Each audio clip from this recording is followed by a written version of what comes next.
একসময় তিনি ছিলেন আলোচনার কেন্দ্রবিন্দু, আইটি খাতের একজন নিজস্ব পরিচয়ে গড়ে তোলা মানুষ, যিনি নিজ মুখেই বলেছিলেন, আমি 1 বছরের মধ্যে ৭,৫০০ ইউনিয়ন তথ্য কেন্দ্র করেছি।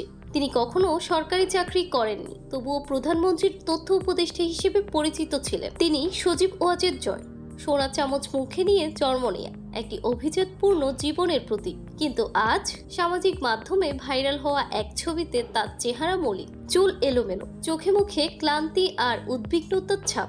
একজন মন্তব্য করেছেন, মাত্র 8 মাসের ব্যবধানে লোকটাকে চিনতেই পারছি না। যে দাম্ভিকতা ছিল, যে দাপট, সে হুঙ্কার, সবকিছুই যেন কোথায় হারিয়ে গেছে। ভাইরাল হওয়া ছবির নিচে লেখা ৭,৫০০ কোটি টাকার বিজ্ঞানী, যার কোনো আবিষ্কার নেই। সমালোচকদের দাবি, অবৈধ ক্ষমতার যে বাহাদুরি একসময় ছিল, তা আজ আর নেই। কোটি টাকার বেতনে সেই উপদেষ্টা পদ, তাও এখন অতীত। আরও চাঞ্চল্য ছড়ায় যখন জানা যায় ভারতের একটি আদালত সম্প্রতি শেখ হাসিনা ও তার ছেলে জয়ের বিরুদ্ধে গ্রেপ্তারি পরোয়ানা জারি করেছে।